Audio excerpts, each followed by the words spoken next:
I got to Black Rock Mountain Fire Lookout Tower with just 2 duffel bags and really needing to get away from my life. The divorce papers were fresh, but the hurt still felt raw. Wyoming's Bridger-Teton National Forest seemed perfect for hiding out for a while, 80 feet above ground with only trees and sky around me. Senior Ranger Sarah Thompson was waiting at the bottom of the tower, holding a clipboard with a serious look on her face. She was totally professional in her Forest Service uniform, hair in a simple ponytail. I thought she'd just quickly show me around, maybe explain the radio or where to put my stuff. Instead, she handed me a list of rules that made me wonder what I'd gotten myself into.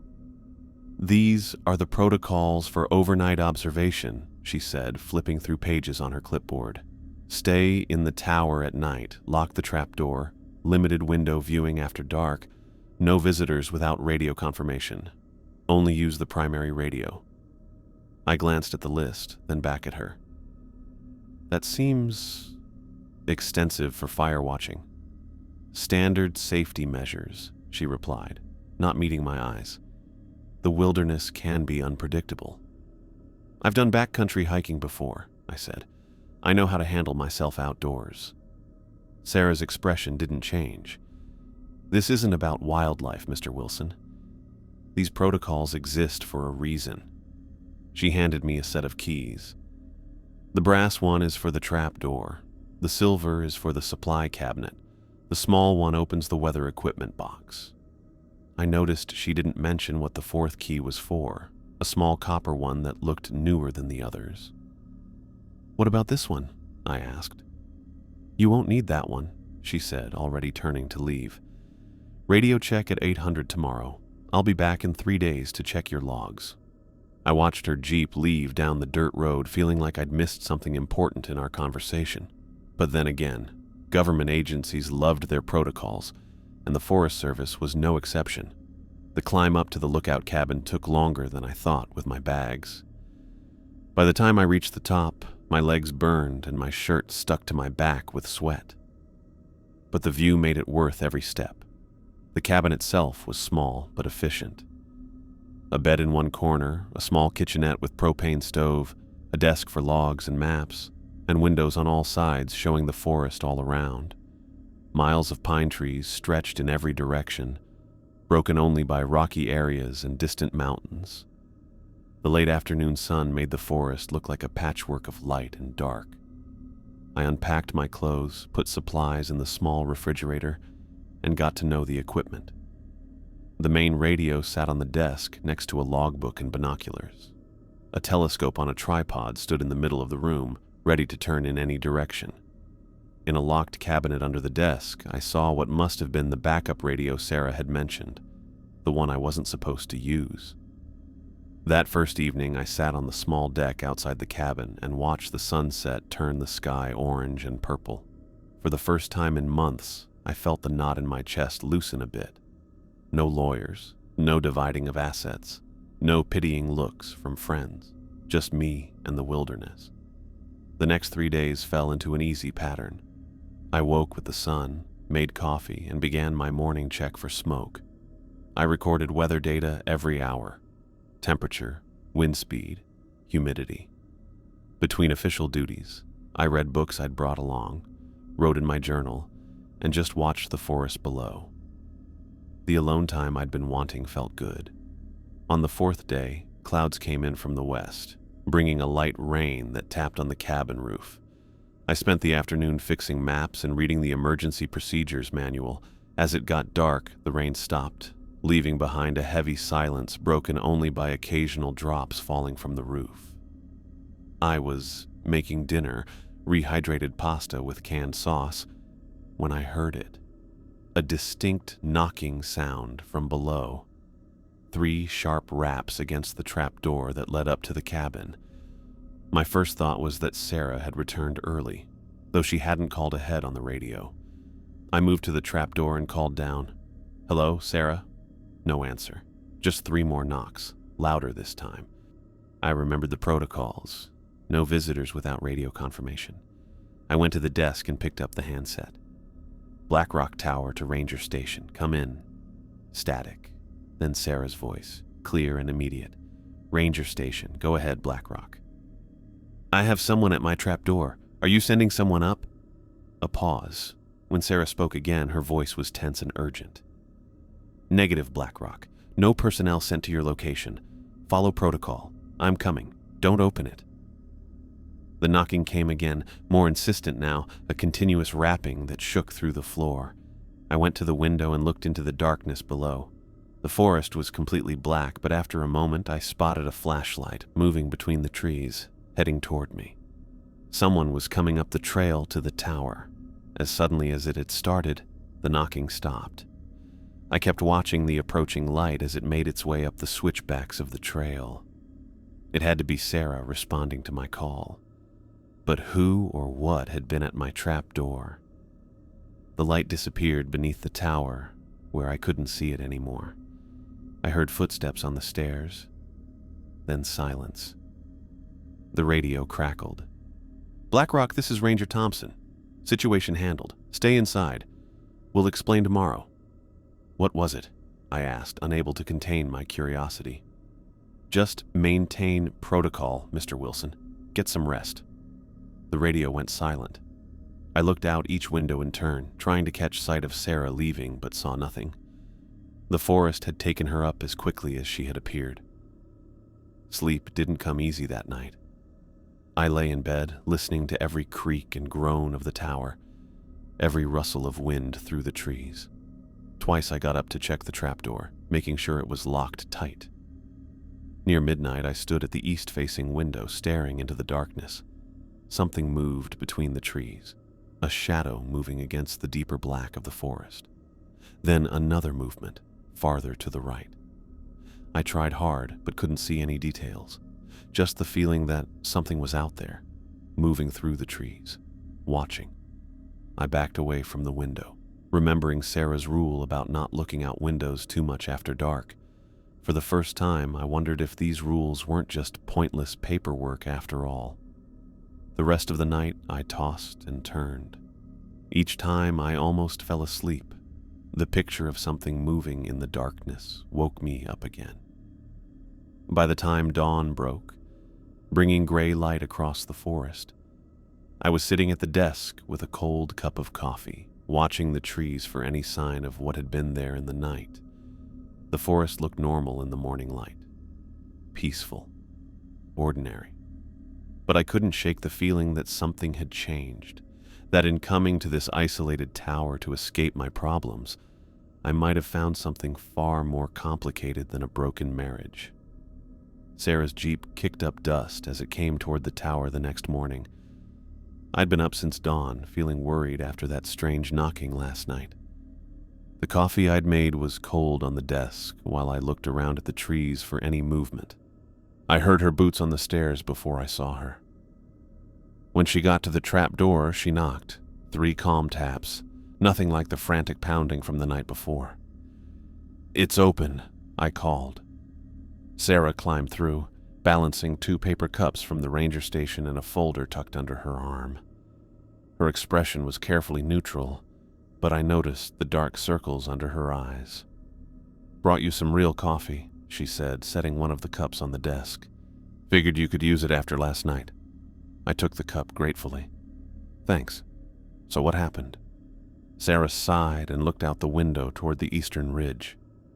"We found Michael Davis about half a mile from your tower. Hiker who'd been missing for 3 days. Search teams had been looking for him since his girlfriend reported he hadn't returned from a day hike." "He was knocking on my trapdoor?" I asked. "He was disoriented," Sarah said, still not meeting my eyes. "Dehydrated, confused. Probably saw your light and made his way here." I made a face. "Why didn't you let me help him? I could have given him water, called for medical assistance." Sarah's fingers tightened around her coffee cup. "The rules exist for your protection, Mr. Wilson. This forest, it changes people sometimes." "Changes them? What does that mean?" She shook her head quickly. "Exposure, isolation, dehydration. People don't always act normally when they're lost. Some can become dangerous, unpredictable." She put her cup down and opened the folder she'd brought. We've got him at the ranger station now. Medical team's checking him out. I wasn't happy with her explanation, but she was already changing the subject, spreading out maps and checklists on the desk.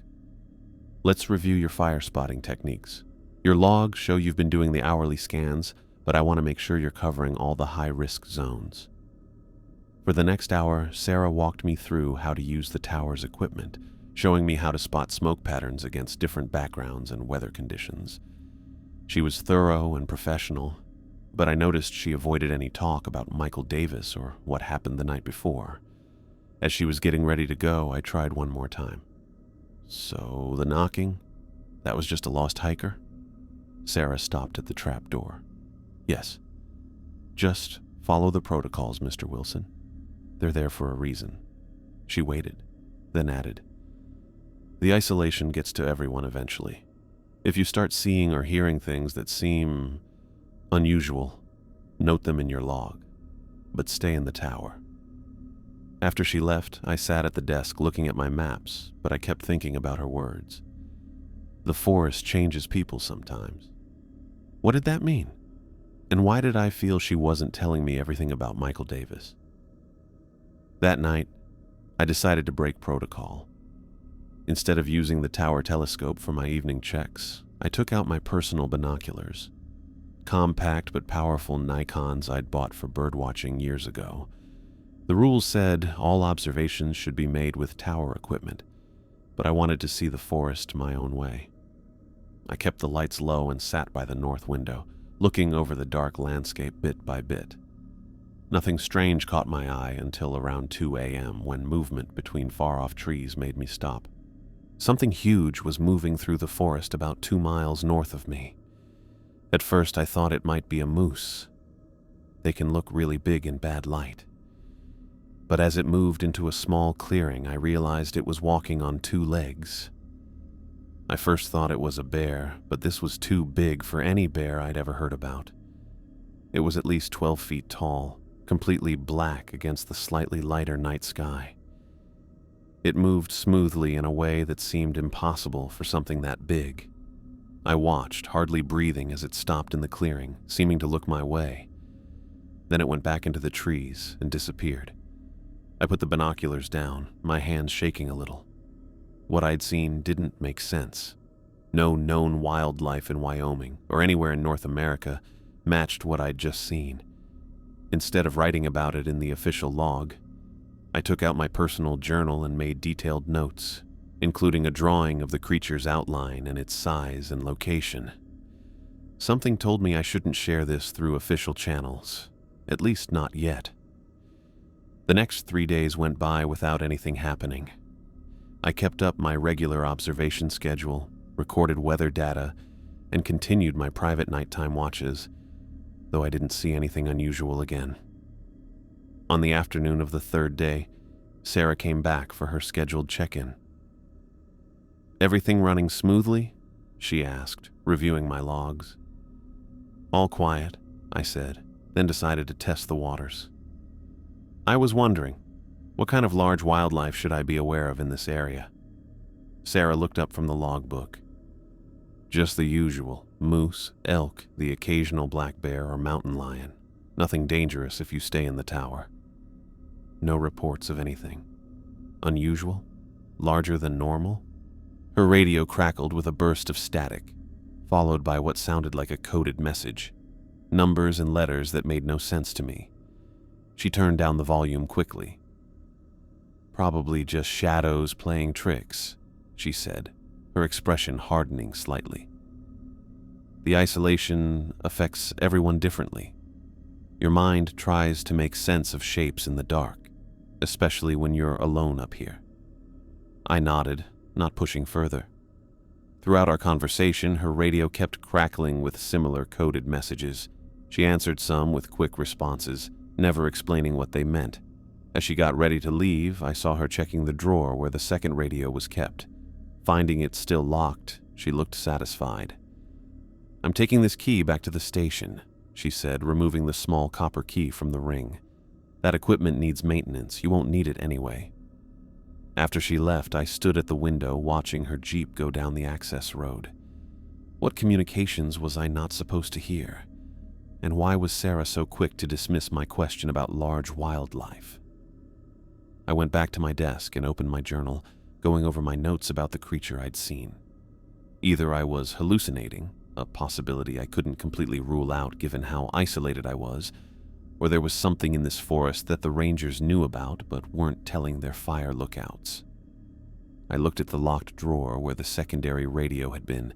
What else weren't they telling me? 10 days into my lookout job, I was getting used to being alone. My daily routine helped me forget about my old life problems. The divorce, fighting over our stuff, friends feeling sorry for me. It all seemed like someone else's life now. Up here with just trees and sky, I could almost forget everything. It was already dark. I was at my desk looking over the week's weather data, with just a small lamp on in the otherwise dark cabin.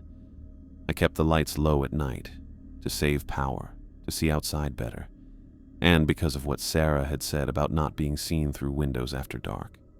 I looked up from my work and stretched when I noticed something through the northeast window.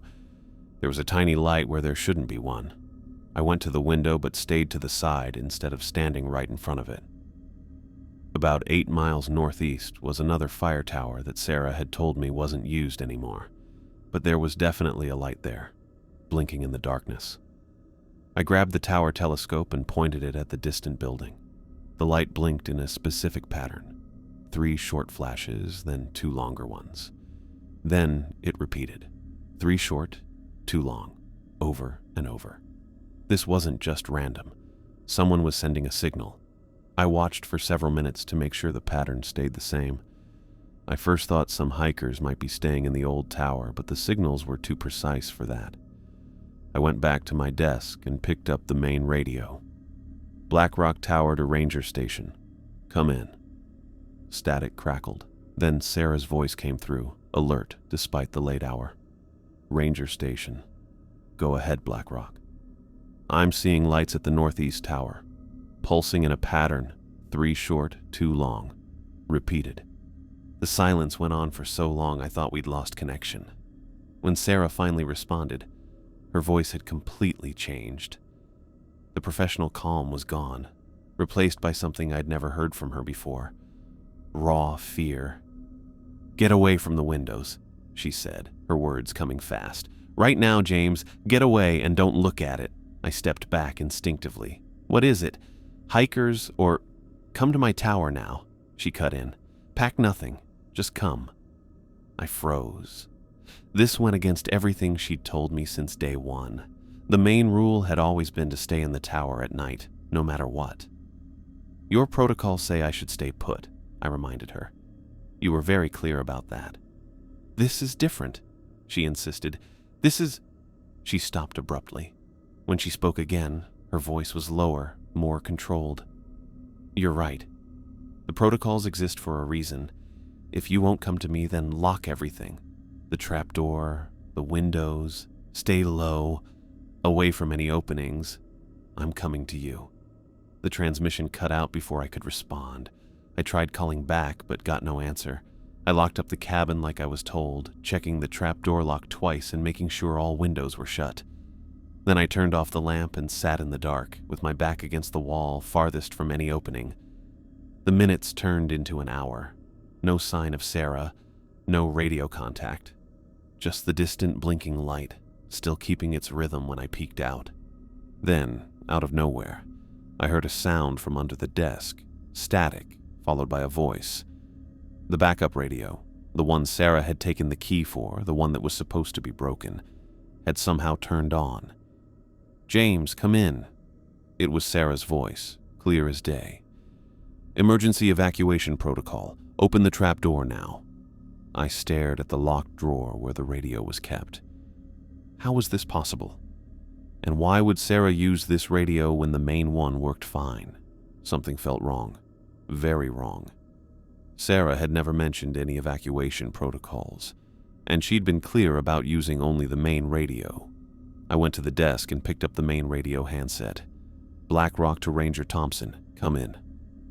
The response was immediate. James, where are you? Are you still in the tower? Yes, I said. I just got a call on the secondary radio. You said to evacuate. I never called you on the other radio, Sarah said, her voice tight. It's not even operational. We removed the power supply last month. A chill ran through me. Someone just spoke to me on it, using your voice. Listen to me very carefully, Sarah said. Ignore any voices you hear. Maintain lockdown. I'm 30 minutes out with Thomas. Do not open that trapdoor for anyone until you see us in person. After she signed off, I sat in the darkness, my senses on high alert. The backup radio stayed quiet. Outside, the wind blew harder, making the tower creak and move a bit. 20 minutes later, I heard it. Footsteps on the tower stairs. Slow, careful steps coming up toward the trapdoor. I held my breath, listening.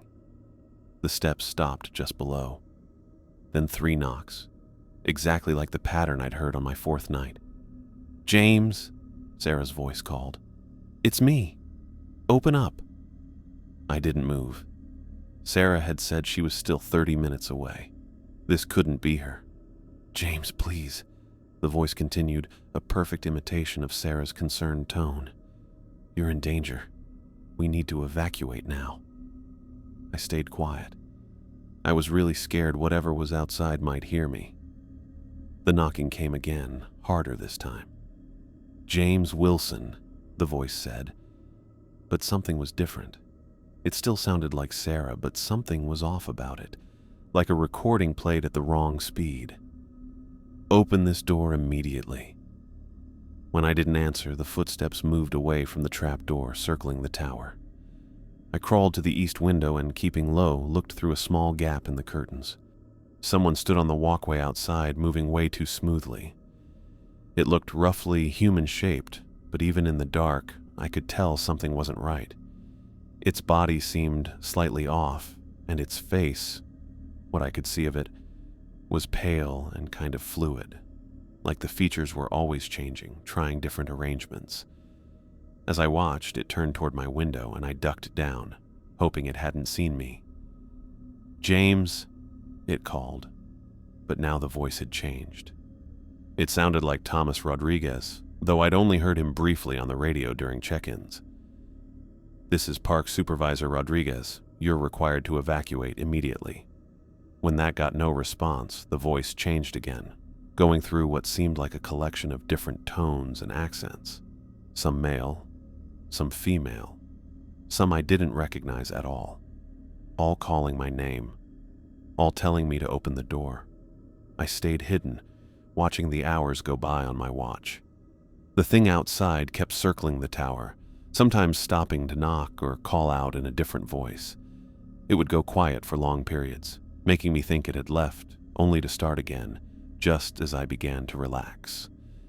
Around 4 a.m., the eastern sky started to get lighter. The voice outside had been quiet for nearly an hour. I took another look through the window and saw nothing on the walkway. By full dawn, I was sure it had gone. I carefully unlocked the trapdoor, listening for any sound from below. Hearing nothing, I opened it just enough to look down the stairwell. Empty. I climbed down to the ground, my legs stiff from hours of being tense. The morning air was cool and wet with dew, the forest quiet like nothing strange had happened during the night.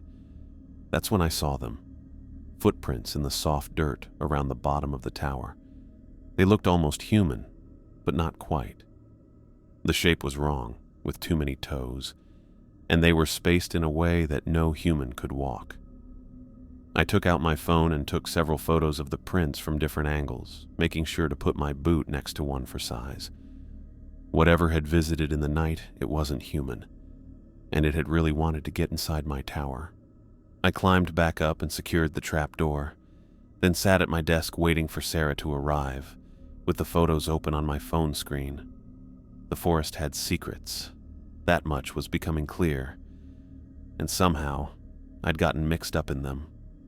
Sarah's Jeep pulled up to the tower base just after noon, followed by a Forest Service truck I hadn't seen before. I watched from the window as she got out, along with a man in a supervisor's uniform who I recognized from his ID photo as Thomas Rodriguez. They both looked up at my tower, looking serious, even from far away. I climbed down to meet them, holding my phone with the footprint photos. "Mr. Wilson," Thomas extended his hand. His grip was firm, his weathered face serious. "Wish we were meeting under better circumstances." Sarah didn't waste time with pleasantries.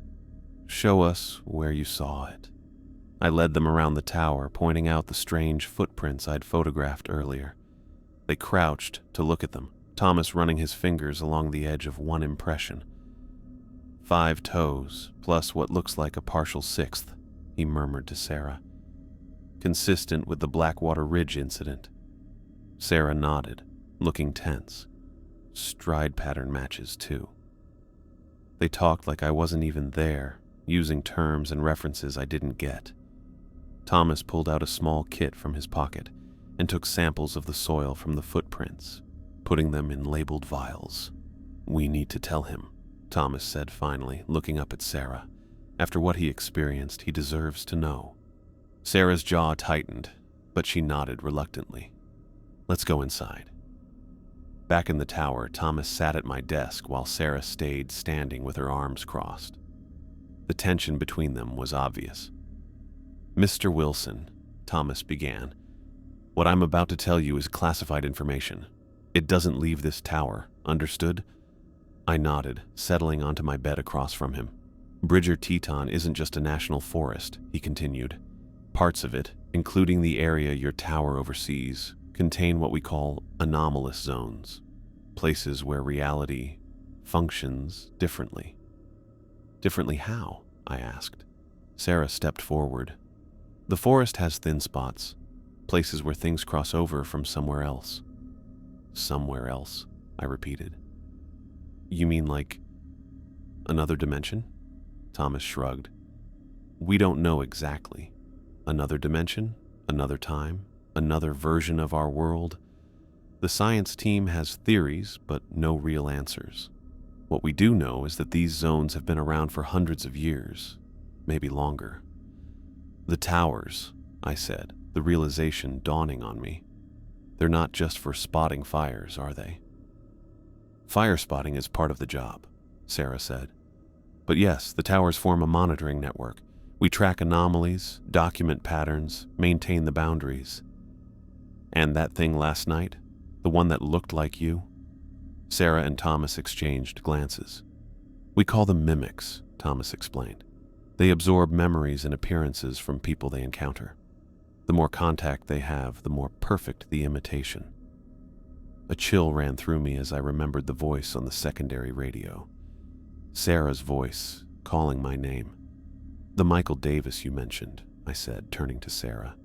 "The hiker you said was disoriented."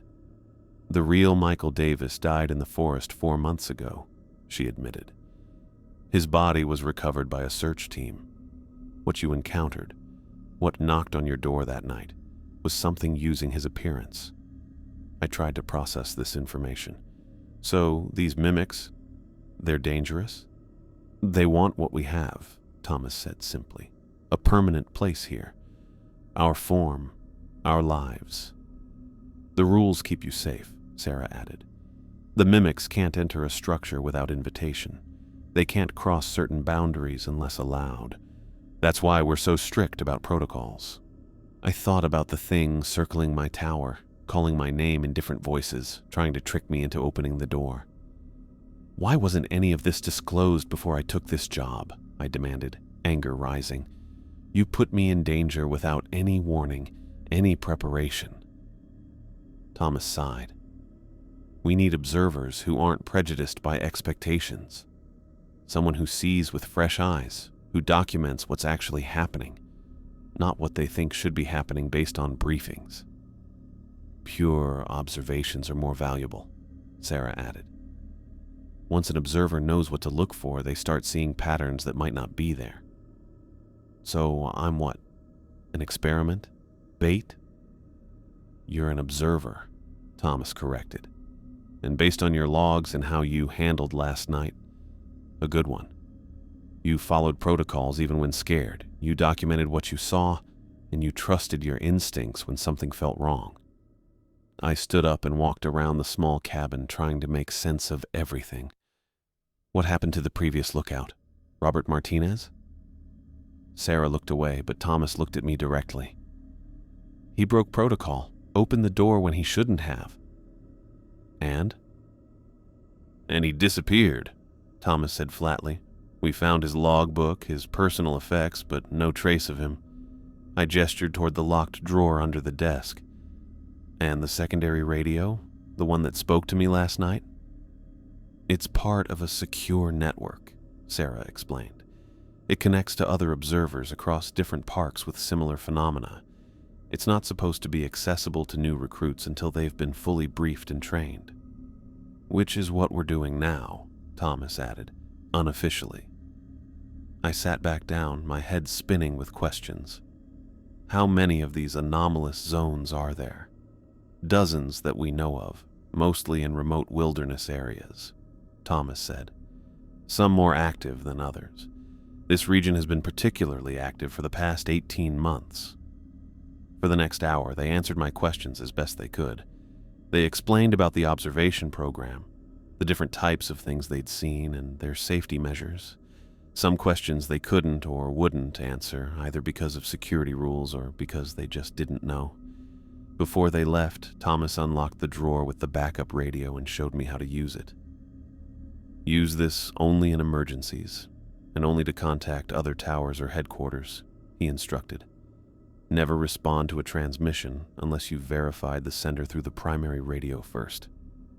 Sarah handed me a thick binder filled with observation logs dating back decades.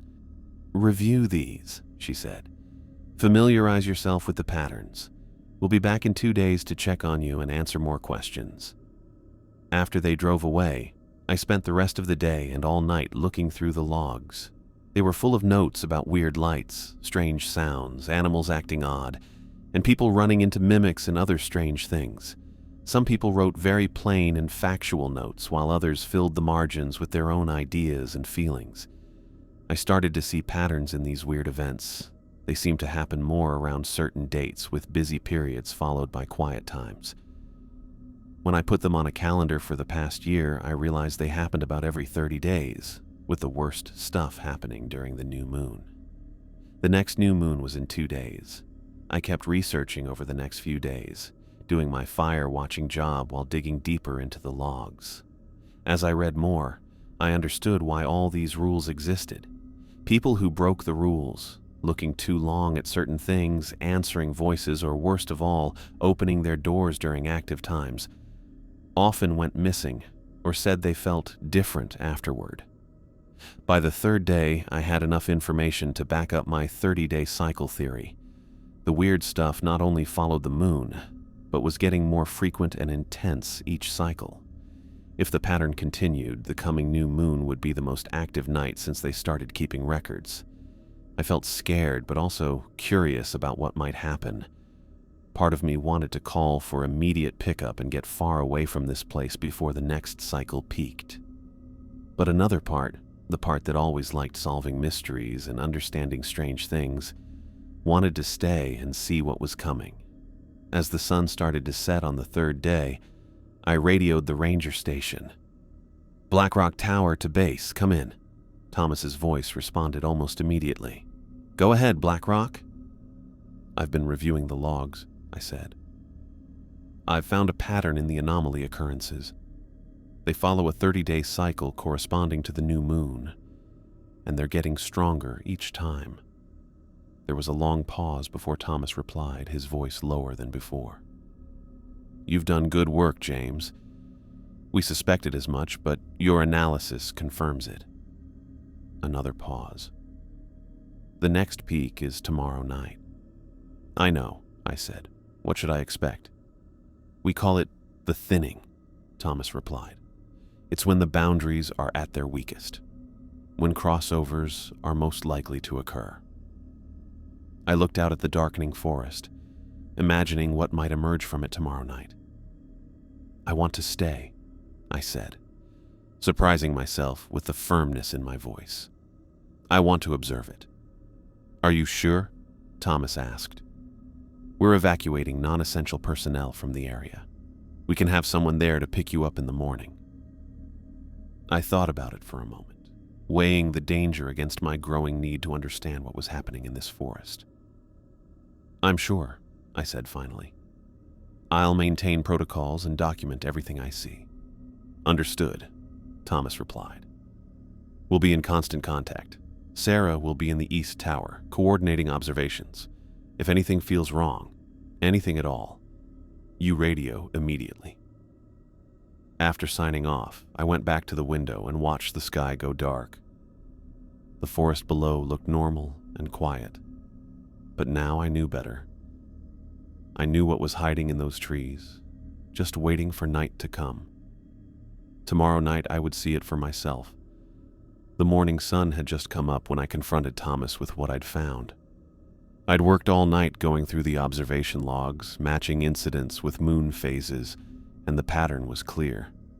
I laid out my charts on the desk as Thomas looked them over, his face getting more serious as he went through each page.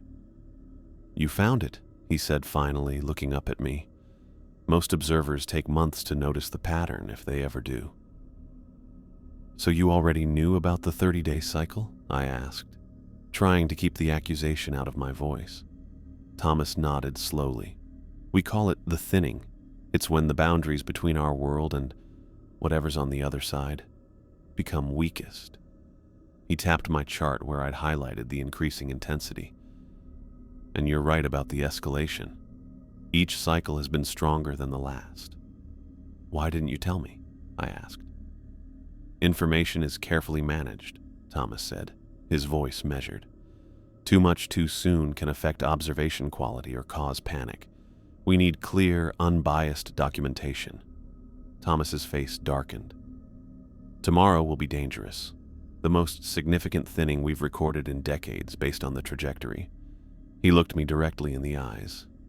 We're evacuating all non-essential personnel from the area. That includes you if you want. The offer hung in the air between us. Part of me, the rational, self-preserving part, screamed to take it, to get as far from this place as possible before whatever was coming arrived. But another part, the part that had been documenting and analyzing and wondering, couldn't walk away now. I want to stay, I said firmly.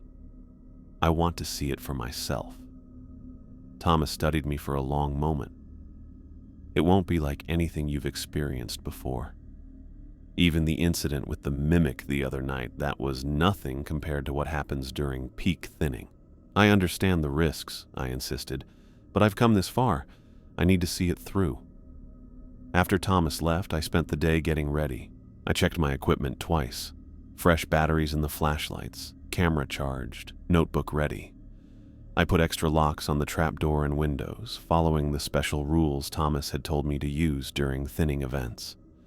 As evening came, the backup radio started making noise. I knew this call was coming. Black Rock Tower, this is Emily Parker at headquarters. Do you copy? I picked up the handset. This is Black Rock. I copy. James, I understand you've elected to remain at your post during tonight's event, Emily said, her voice crisp and professional. Your decision is appreciated but not taken lightly. Your tower overlooks what we believe is the primary anomaly zone. Your observations will be crucial. I understand, I replied. Document everything, she instructed. Use the camera when possible, but written notes are just as valuable. Maintain protocol at all costs. No matter what you see or hear, do not break containment. Understood. We'll maintain radio contact as long as possible, but interference is expected during peak activity. If communication drops, continue your documentation. We'll re-establish contact when conditions permit. After signing off, I watched the sun go down. The forest looked peaceful, ordinary. But I knew what was coming. Darkness came really fast. One moment the sky was deep blue. The next, it was pitch black, like someone hit a light switch. The stars looked dimmer than usual, like they couldn't shine through whatever was happening. The first changes were small. The trees seemed to move a bit when I looked away and back again. The shadows between them got deeper, turning into dark spots my flashlight couldn't reach. I recorded everything, taking photos when I could, and writing notes when the camera couldn't catch what I was seeing. The air felt heavy against the windows. Around 10 o'clock, they started to appear. At first, I thought they were hikers, people walking through the trees with flashlights. But as they got closer to the tower, I realized they weren't carrying lights. They were glowing slightly, with unclear shapes. Mimics, dozens of them, all coming toward my tower. They looked different as they got closer. Some looked human, exactly like people I didn't know, probably hikers or rangers they'd seen.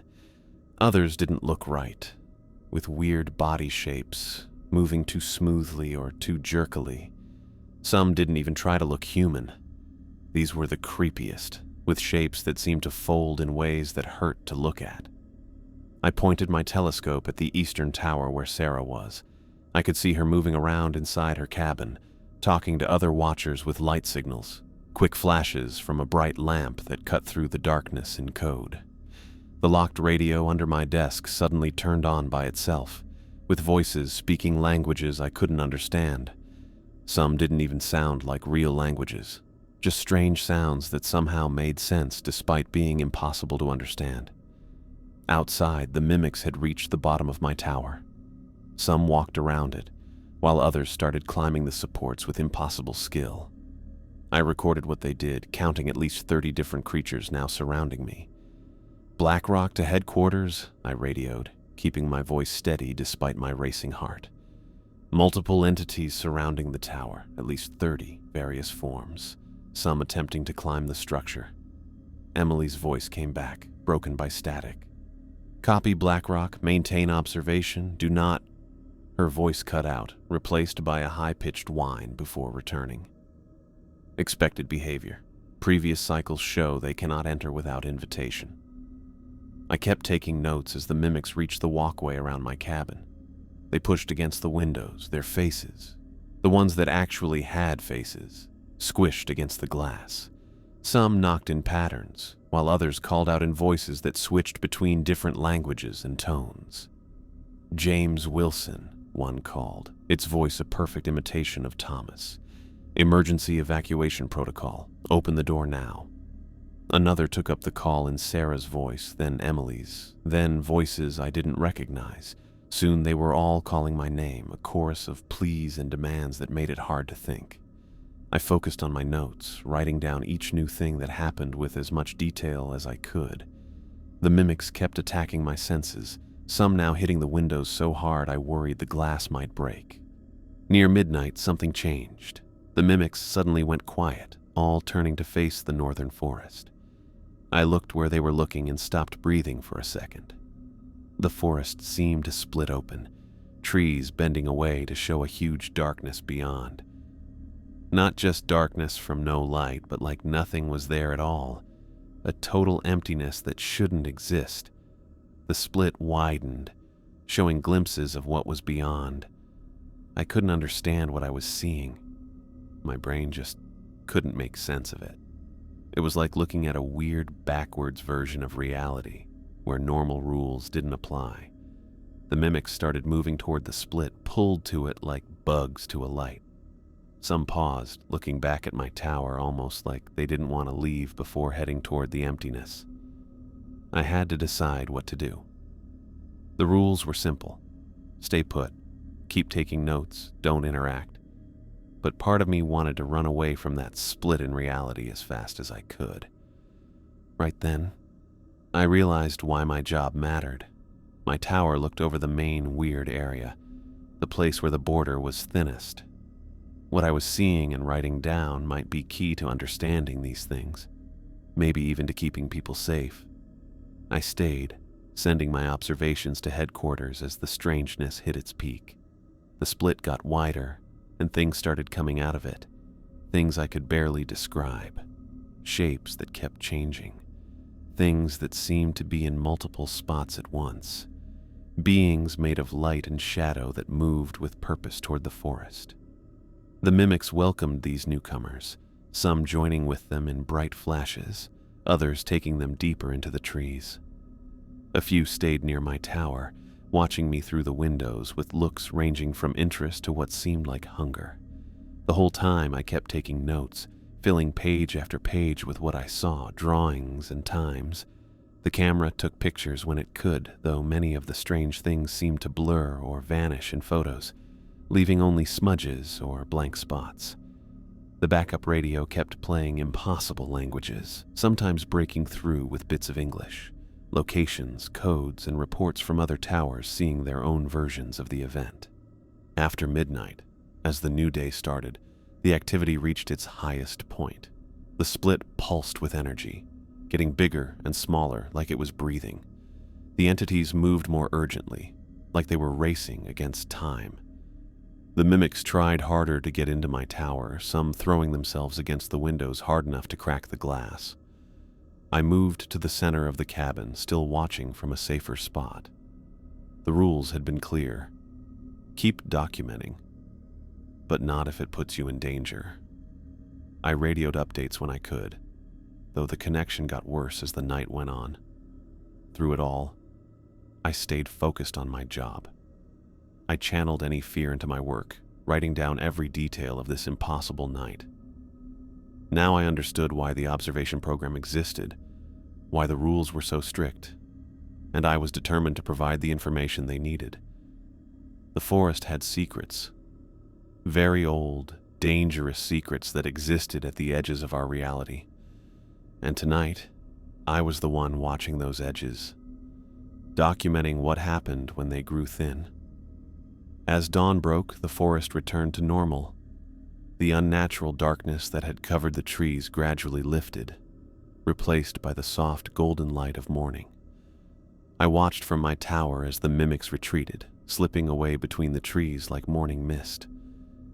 The tear in reality, that impossible void that had opened in the northern section, slowly closed, folding in on itself until nothing remained but ordinary forest.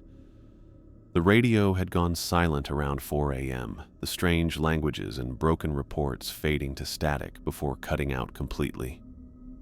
I'd used the primary radio to send my final report as the weird events died down, getting only a short acknowledgement from a voice I didn't recognize. I made coffee and stepped onto the walkway around my cabin. The forest looked peaceful, normal. Birds sang, a light breeze shook the leaves, and somewhere far off, a deer called to its mate. Nothing was left of the tear or the things that had come out of it. The mimics had disappeared without a trace too. Around mid-morning, I heard the rumble of an engine coming closer. Through my binoculars, I saw Sarah's Jeep coming up the access road. I climbed down to meet her, bringing my notebook and camera. She got out of the vehicle, her uniform wrinkled and dark circles under her eyes. She'd clearly been up all night too, coordinating from the eastern tower. She smiled when she saw me, a real smile that reached her eyes.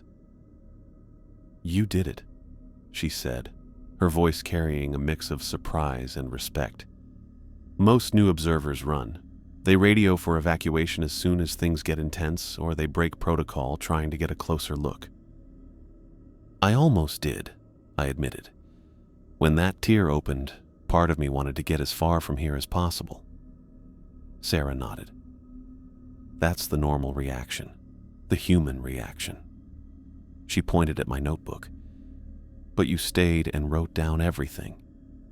That's what makes you different." We went up to my tower, where Sarah looked over my notes and photos.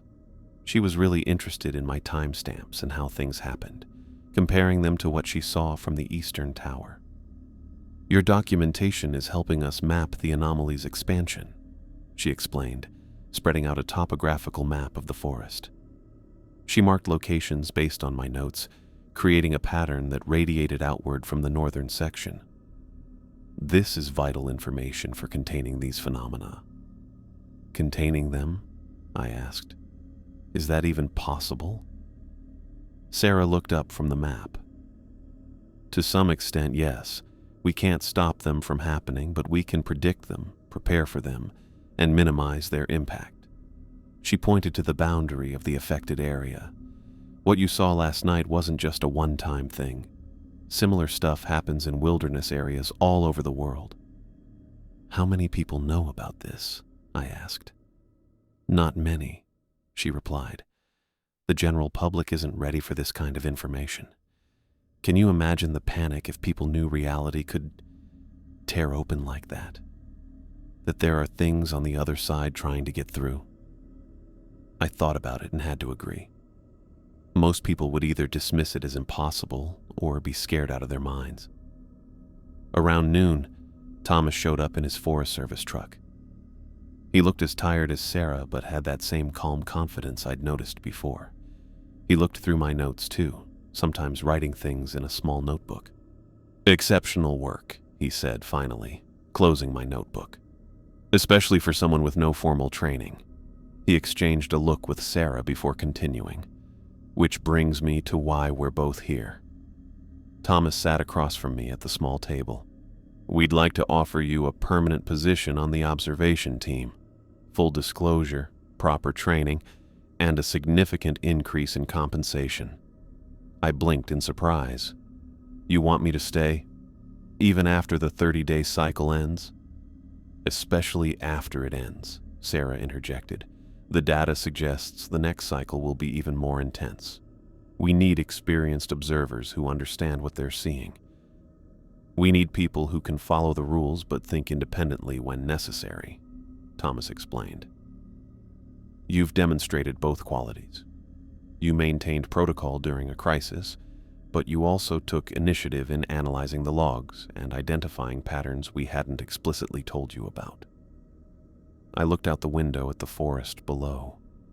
When I first got to Black Rock Tower, I was looking for a quiet place alone, somewhere to escape my failed marriage and think about my life. I never expected to end up in the middle of something so big and strange. "I need time to think about it," I said. Thomas nodded. "Of course, but before you decide, there's something else you should see." Sarah opened a large leather portfolio she'd brought with her. Inside were photographs, documents, and hand-drawn images dating back decades. Some looked even older. "These are records of similar anomalies dating back centuries," she explained, carefully turning pages of fragile documents.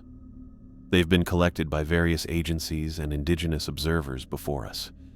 The Native American tribes in this region had their own protocols for dealing with thin places in the forest. The early European settlers recorded strange occurrences but often attributed them to supernatural causes. I examined a detailed drawing from 1879 showing a tear in reality very similar to what I'd witnessed, complete with entities emerging from it. The artist had captured the same impossible geometry, the same sense of wrongness that defied description. "This has always been happening," Sarah said quietly. "We're just beginning to understand it." Thomas added, "Each generation of observers builds on the knowledge of those who came before.